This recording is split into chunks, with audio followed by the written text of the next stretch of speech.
I'm really honored to be among you today here. And as we all know, Rundāle has rich history, and there are layers and layers of art history, architectural history, and gardening. And I will try to do my best and as quick as possible go through the centuries and the theme of the French garden in Rundāle. So let's dive in.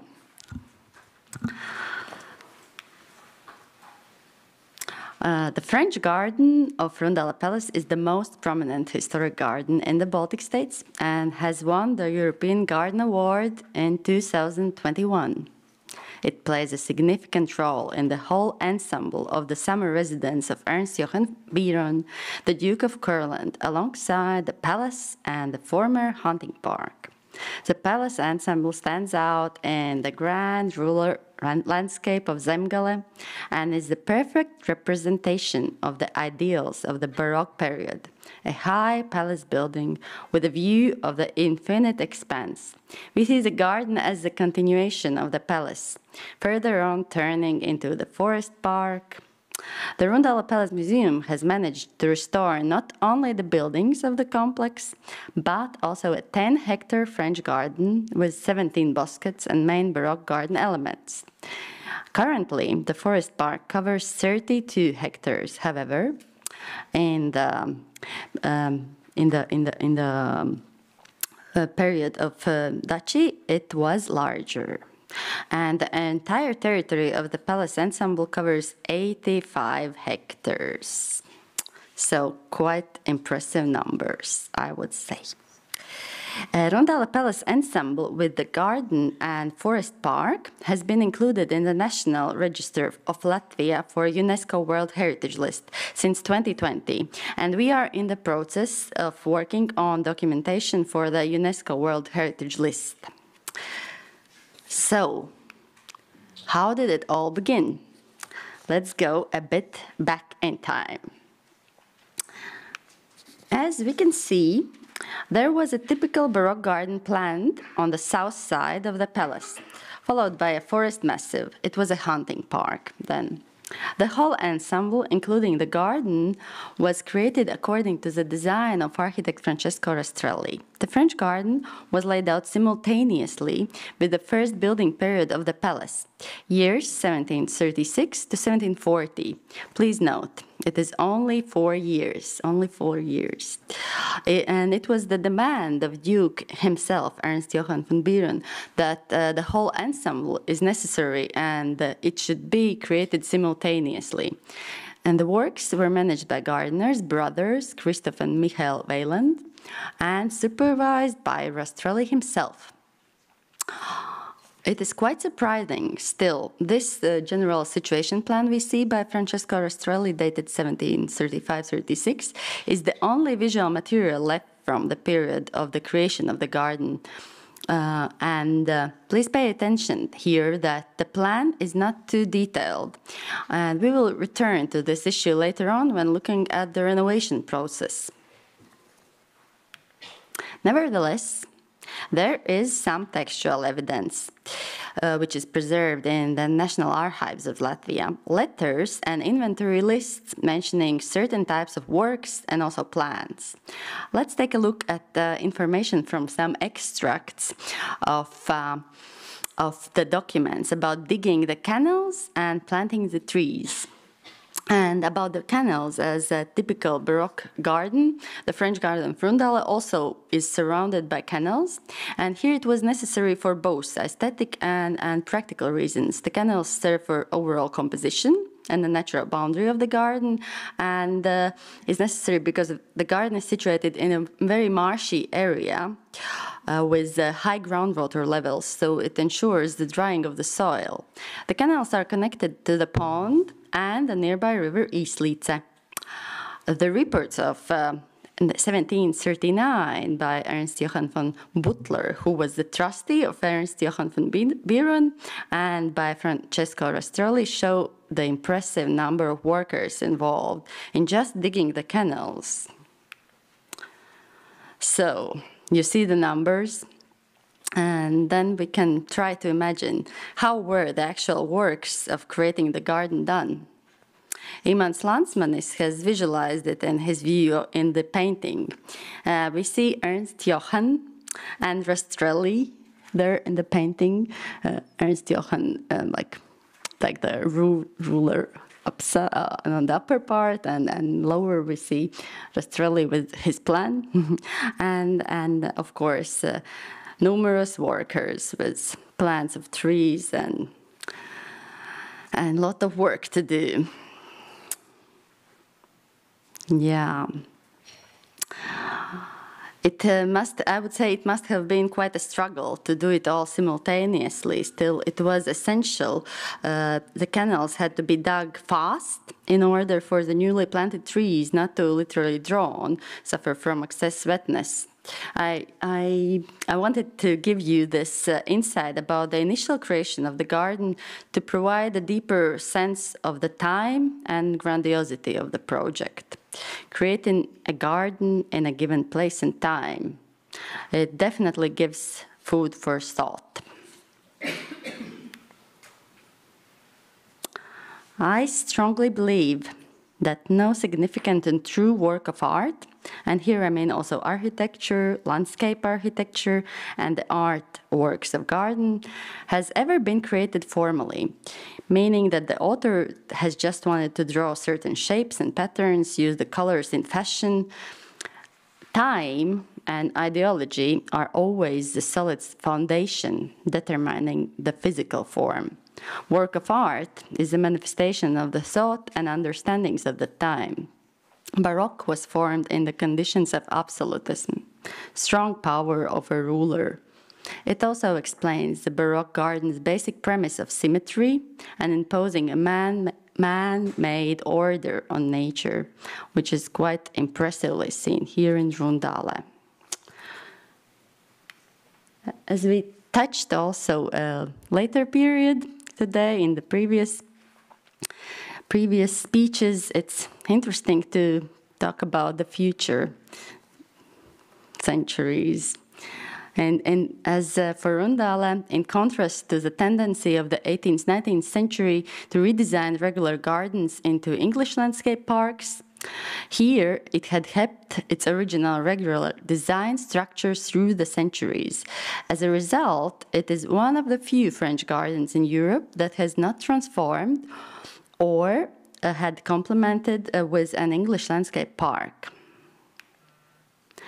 The layout of the territory remained unchanged after the dissolution of the Duchy of Courland and its annexation to the Russian Empire in 1795, when the palace became the property of Count Valerian Zubov and Prince Platon Zubov. During the 19th century, under the subsequent owners, Count Chavalos, the plantations were renewed according to the original plan, and as attested by a tree survey carried out later on 1974, it had been the same French garden in the 19th century as well. Only the parterre part, which we see here in the slide, the parterre part of the French garden closest to the palace was affected by more noticeable changes. At the beginning of the 19th century, flower beds and poplars were planted in front of the southern facade of the palace instead of the parterre, as attested in this lithograph by Friedrich Krause. And a photograph of 1875 shows us a large spruce in the parterre.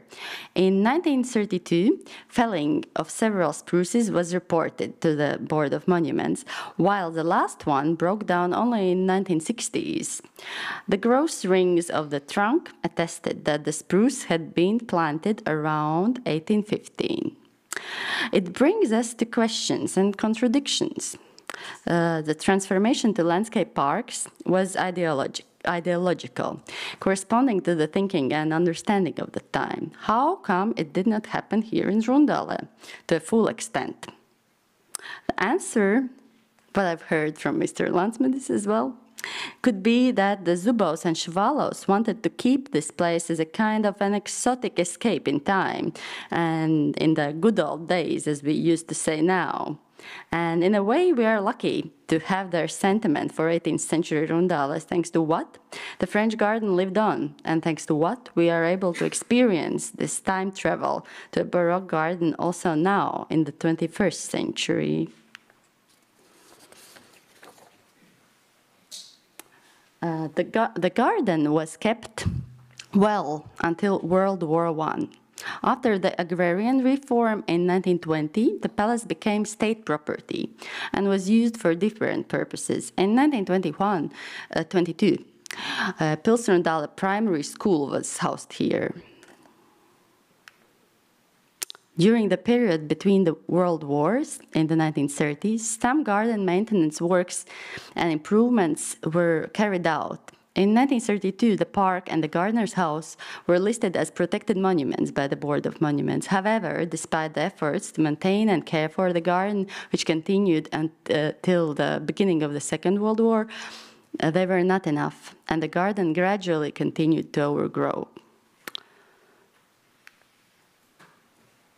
Although the French garden had been totally neglected after the Second World War and turned into a forest-like area with overgrown trees, the initial design structure of the plan view, or the view from the above, was still clear.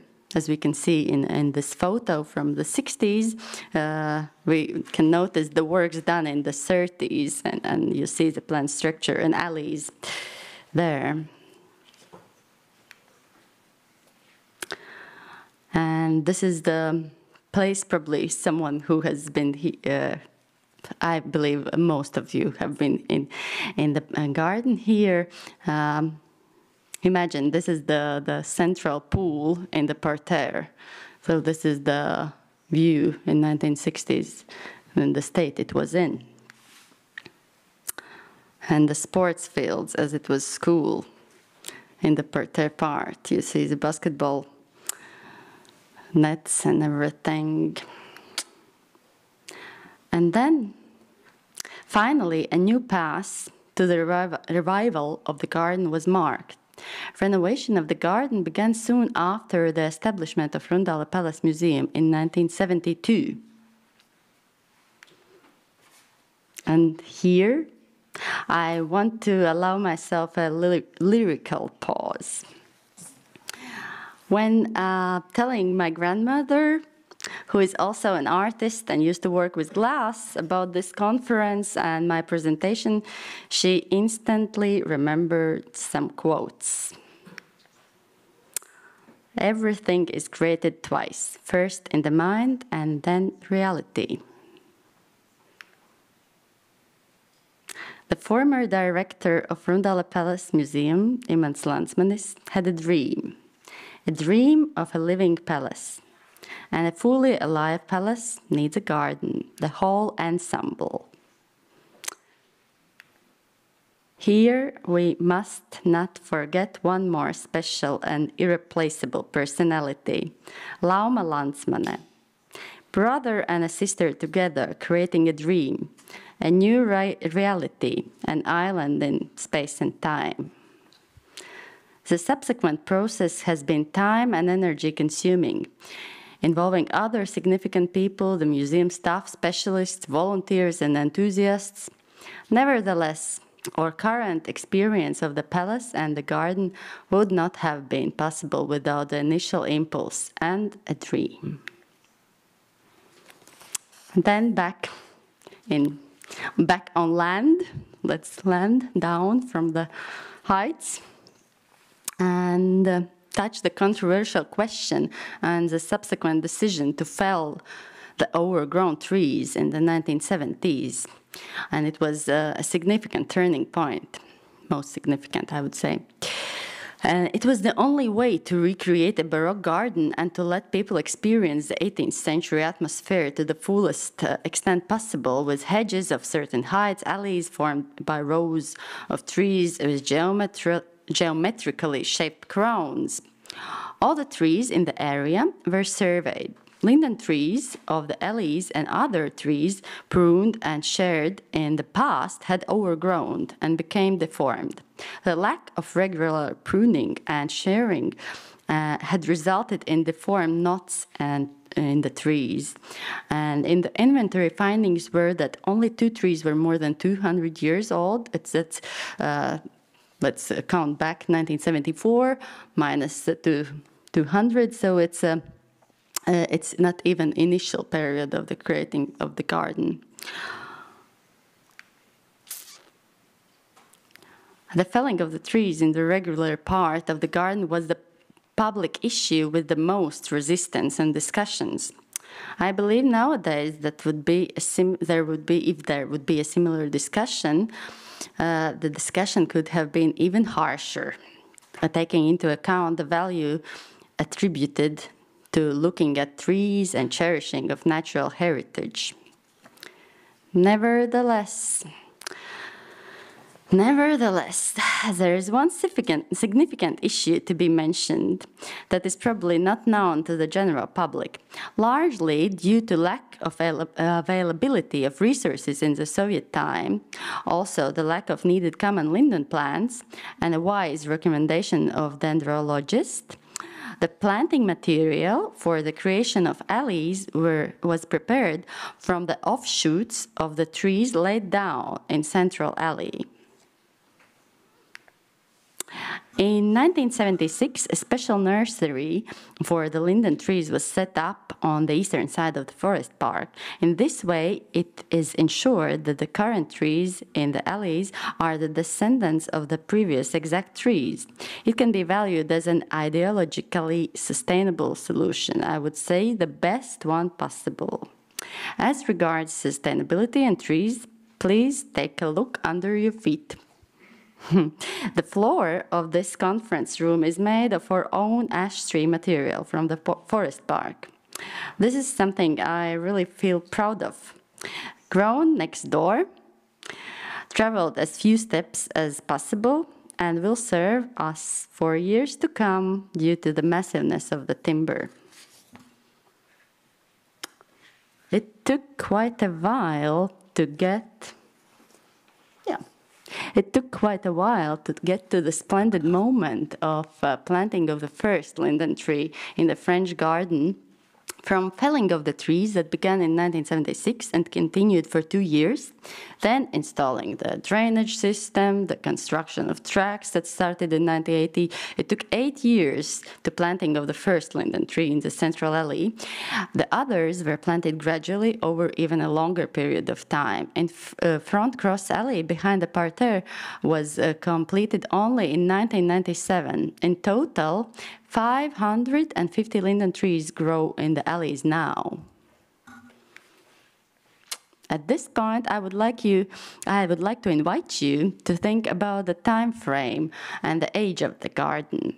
It is said that gardens mature at about 70 years of age. Gardens planted here now will be used and valued by future generations. Looking from this perspective, here in Rundāle, we have a teenager, a garden of about 40 years of age, and thus slightly more than halfway to becoming mature.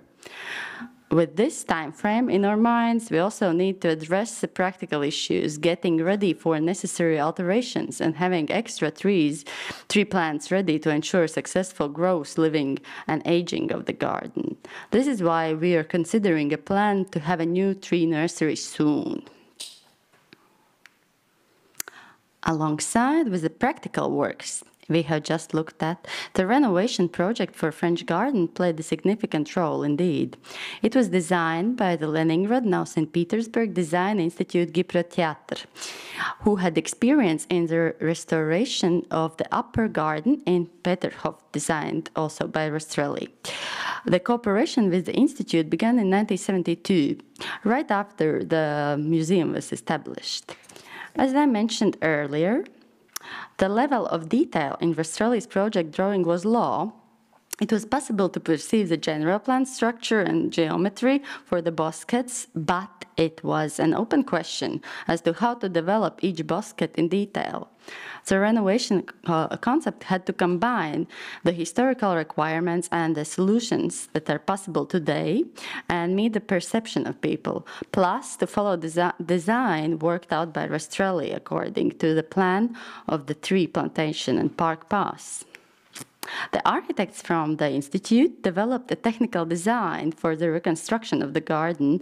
They did it 2 years, 73, 75, the general part, and then the design for the Green Theatre in the year 1977, while the design of individual elements, garden, pergolas, and bridges continued until 1980.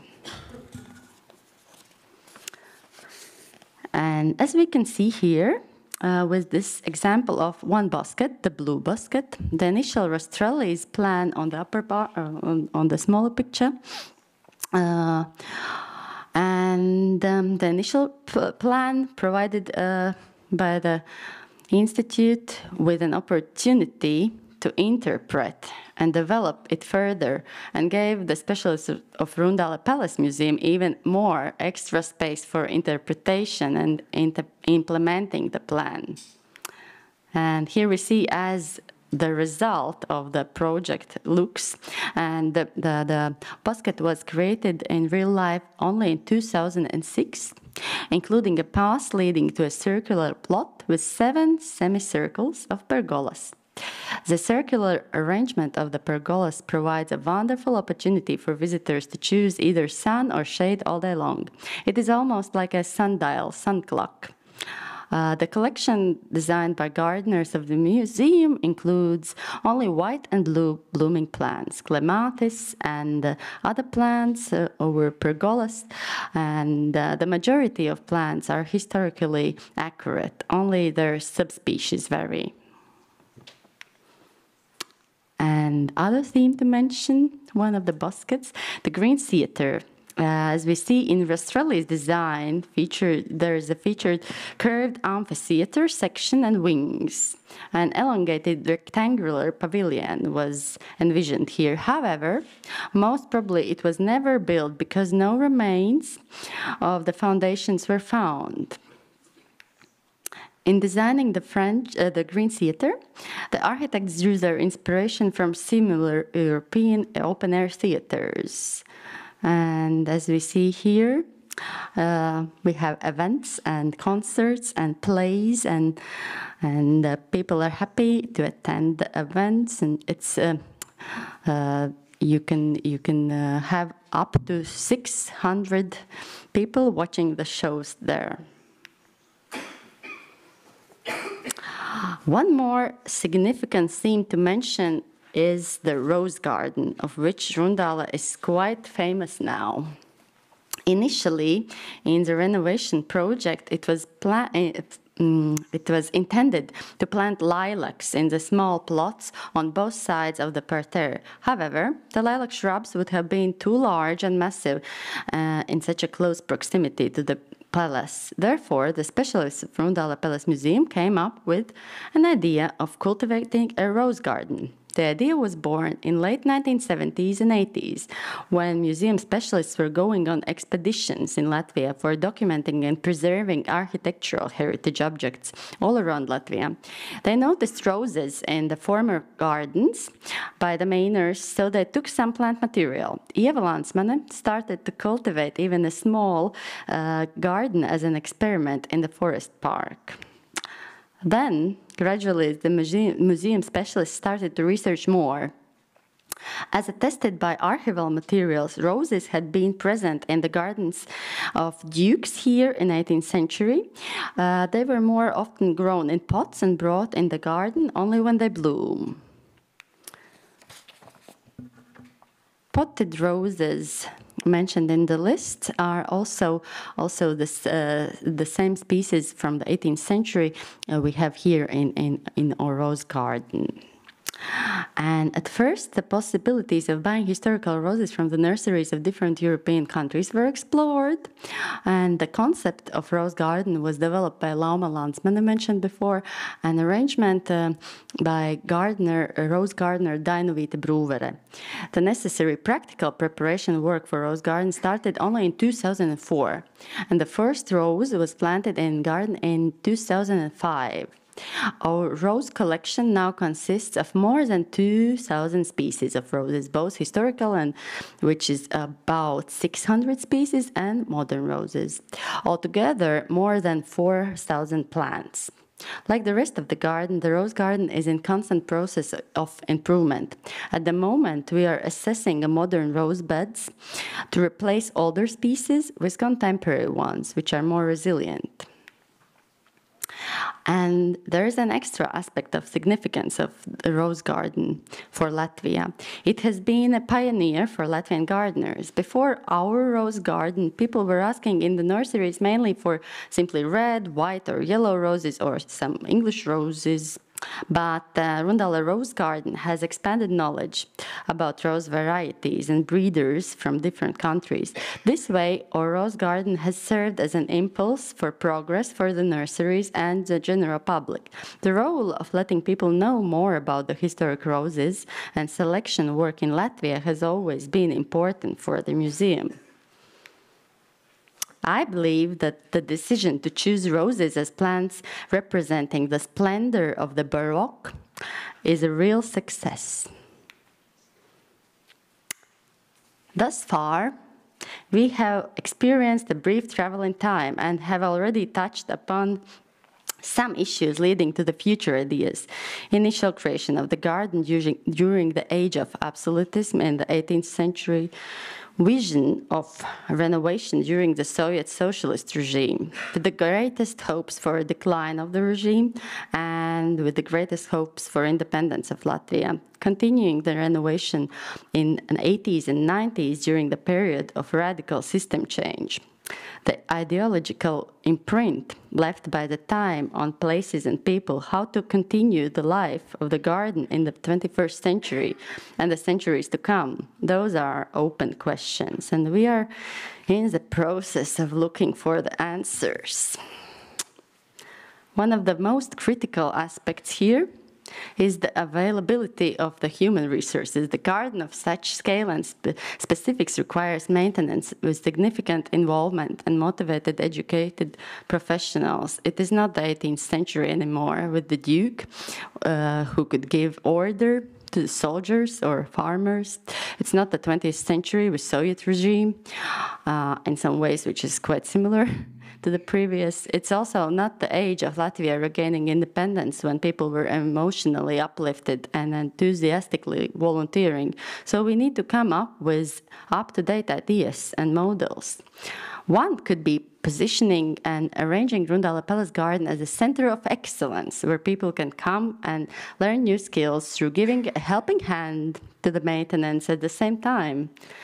Most probably, not all of us here present today, but the general public might have a question as to why it is so important to continue the effort of keeping the garden. To show the close link between the built heritage and environment, cultural landscape, one whole heritage. For this concept to become increasingly relevant for society, this is the message we want to amplify, raise higher and louder with our garden and this conference. There is European Landscape Convention already signed in 2000, effective from 2004. Still, how to implement it with the greater understanding from society, a society here in Latvia that still lives in the consequences of Soviet regime. Museums as tools for public involvement and promoting awareness of heritage, including landscape. Will they, the society, come to us, or do we have to go to them? Most probably we need to go to them in a ways of becoming more and more open, inviting, inclusive, And I strongly believe that it is very important to focus on the new younger generations, to raise a new society, to ensure that the ideological imprint of the Soviet regime is overcome, to fill the gaps in understandings of heritage and aesthetic values. Here is our practical way of doing this: hands-on sessions during the family afternoons, puzzle of the garden, educating you and helping you understand through your own experience and play, transferring this awareness of the heritage, aesthetic values, and environment at a young age as a self-evident matter. I wish us all that we are able to find ways for the pieces of the great puzzles of our work to come together. Thank you all for your attention.